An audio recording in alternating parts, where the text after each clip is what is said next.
Okay, we got pound CAD here, so still very bullish, way above this moving average. You can see I do think the pound pairs are selling off though, so I'd be curious to see what this does once it hits this zone here that we got here. I'll delete these for now because it blew through them, so it tells me it still is pretty bullish, but it hasn't broken this 173 area yet, so which is not that far away.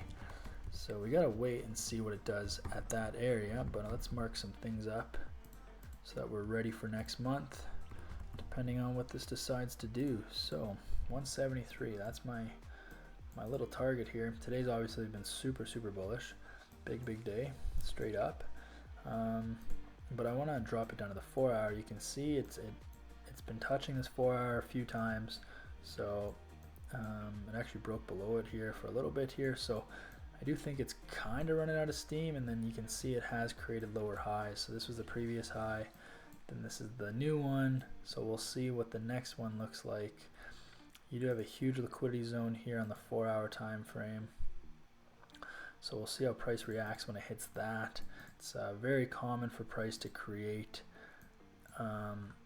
liquidity zones either right below or right above previous ones. So this being the previous one right here, well actually technically, so this was the previous one, then it created this one, so this one actually hangs down a little bit lower, so the next one could be this one, and which would make sense, it's a little bit lower than these previous two as well. So the liquidity areas are potentially getting lower and lower as far as the highs, so but these bottom ones are still getting higher and higher. So like you had this one here, and then you have this one.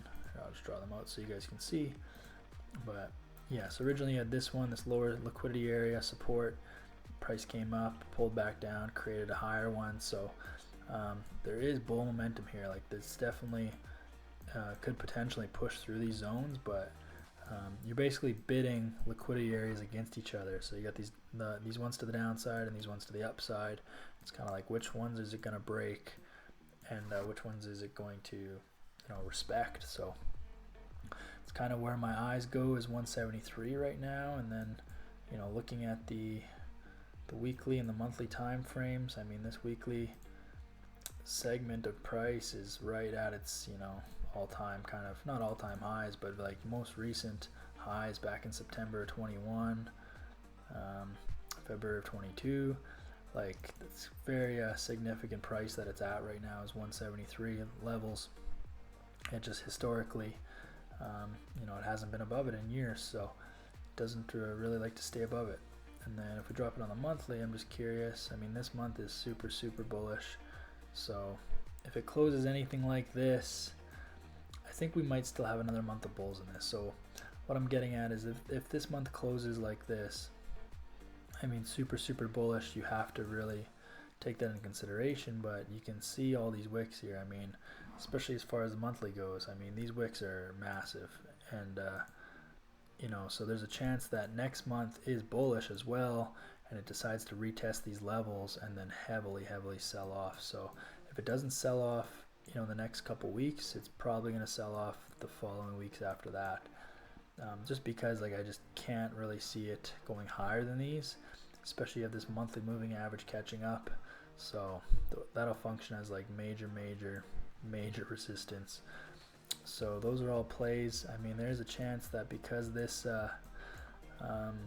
price likes to fill wicks, so because last month wicked so hard, completely sold off, it makes sense that this month actually retested all these prices in this candle, but never actually made a high. So if I can zoom in enough, hopefully you guys can see, but I can delete this for now.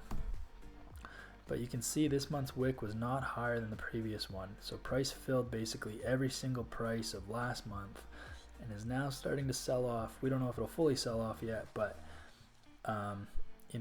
it's fair that this month wasn't even actually really bullish. It just had to retest all the prices of last month before deciding like, no, we want to go down. So, and again, you got all these wicks over here. So put that 173 back in. So that's kind of like the long-term breakdown. Holy, there's a lot of zones in here now. This is real ugly.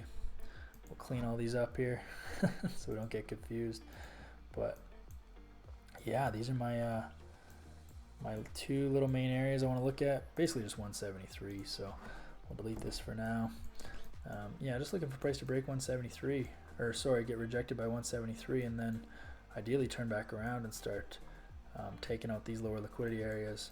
I think yeah, I think that is the move. And then because this moves, let's see on the monthly, it's done 440 pips this month, but it usually does about 550. So we're gonna adjust these. We'll say 173 is our high for the month, and then we can always adjust these next month as well, as like once things actually set up, because maybe it doesn't make it to 173, or maybe it makes it a little bit above 173. We will have to just wait, but then that puts us at about 167.5. It's 250 plus 300 is 550 pips. So this is our 550 pip range, which I think is reasonable for next month. Yep. So yeah, obviously looking to take out these zones on the way down, and then something like this. I'm going to target the full monthly range, which puts us actually right above these, above this liquidity area here. So that's very reasonable to have that there.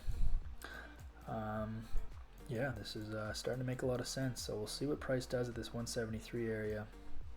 If it starts to reject and then create its own new liquidity area right below it, so something like this maybe, oops, something like this, we'll see. And then obviously look for this 4-hour moving average to be crossed over. I don't want to take anything in any trades until this 4-hour moving average is crossed over. Plus you can see it has created higher highs and higher lows. So from here there has been bull structure, so you just want that to switch. You want to start creating lower lows, lower highs, and cross over this moving average. I'm actually going to set an alert. I don't know if I did already, but you know, once this crosses over the 4-hour moving average, then I want to take a look at it, and it might be next week. So, and hopefully it hits hits this area and decides what it wants to do. So that is my take on pound CAD. Let me know what you guys think in the comments. I'm interested if you think this is going to turn directions and start trending down, or if you think it's going to bust through 173 and keep heading up. Let me know what you think in the comments, and I'll see you in the next one.